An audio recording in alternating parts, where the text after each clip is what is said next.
It sickens me to my core that men like you exist. It's almost incomprehensible that they can exist right now. Let's see what it is that I said that caused such an ire to be drawn out of somebody. Let me say ahead of time that I have absolutely no animosity towards you, but I have to say at the outset, your hatred of me has nothing to do with me because the way you think of me is a caricature. It's a cartoonish misrepresentation painting me as some sort of authoritarian monster. And I think it's because that's how everybody else on your side of the aisle speaks about us. Did you know that abortion is already illegal according to the Constitution? Let me prove it to you. Did you know that you cherry picked so many things out of the Constitution to try to validate your point, which you incredibly failed at? I referenced specifically the 5th and the 14th Amendments. Let's see if she points out anything in those amendments or in other amendments that would prove me wrong. Really want to go that far, then technically you don't have a right to your ammunition or your weapons because it doesn't say that you're allowed to own a gun. It does not say that at all. Explain to me where it says that in the Constitution, which it doesn't. So this is called moving the goalpost. If I was wrong about the Second Amendment, that doesn't mean that I'm wrong about the 5th and 14th Amendment. Just as a quick point, because the topic was brought up, the actual Revolutionary War was sparked off whenever the Brits tried to take away the gunpowder from the colonists. If you look at the historical and cultural backgrounds as well as the primary sources, you will see that the Second Amendment clearly does mean that you have the right not only to keep and bear arms, but also to the ammunition that would make them work. Second of all, life does not begin at conception. If life began at conception, and you could take out that fetus, embryo, blastocyst, zygote, whatever it is, and it will live on its own. The fact that it has to rely on a human body without consent, without permission, and without being taken out means that it is not a life yet. In the video she stitched, I referenced that there's a biological consensus that life begins at conception, and I appealed to the vast majority, if not all, of embryology textbooks. Here are a few examples. From Essentials of Human Embryology, human development begins after the union of male and female gametes or germ cells during the process known as fertilization, the beginning or the primordium of a human being. From the HarperCollins Illustrated Medical Dictionary, an embryo is an organism, individual, unique life, in the earliest stage of development. And if you look at the actual qualifications for life, all the things that she said, like the mother giving consent for the child to be in her womb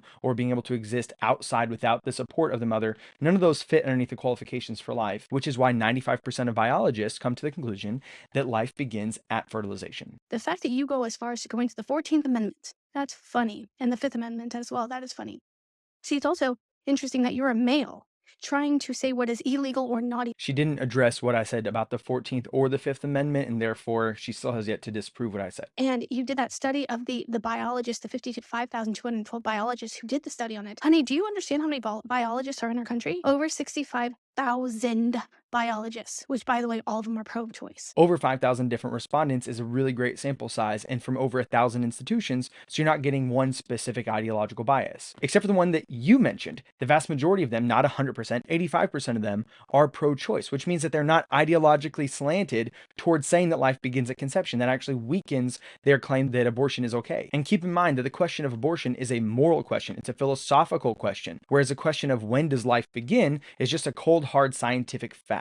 And I find it interesting that you think that there's a lot of weight behind the fact that 85% of biologists hold a certain moral position that is well outside of their scope of expertise, but you don't seem to put a lot of weight behind the fact that 95% of them agree that life begins at conception, which is a scientific question perfectly within the domain of their expertise. Can you name a single situation where a man is forced to use his body to sustain the life of another?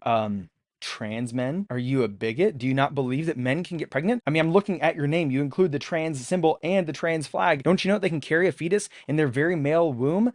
I expected better of you. Do better. Oh, it also is funny that you happen to have missed the 13th Amendment, which means involuntary servitude, forced pregnancy, as in making a woman remain pregnant against her will. The implication is that kidnapping somebody from another continent, dragging them across an entire ocean, then beating them into submission is somehow equivalent to telling a woman that she cannot intentionally kill her own offspring. I think we can both agree whenever we think about it in the cold light of day, that's pretty morally repugnant. Because that is what bodily autonomy is. The right to not forcefully be used to sustain another life. I'm certain you agree with the vast majority of the times that we do force women to take care of their babies, even at their own personal expense and their own bodily expense. In at least 20 different states, it's illegal to intentionally drink alcohol while pregnant. It's considered a form of child abuse. If a woman let her infant starve to death because she said, it's my body, my choice, I don't want to nurse that baby, you can't make me use my body to take care of or sustain this life, I'm pretty sure that you would agree that we should put that person in jail. But maybe you'd retort, well, she should have bought formula. Well, then you're still telling her she has to use her own private property to sustain the life of her children, and we all agree with that. Yes. It sickens me to my core that men like you exist.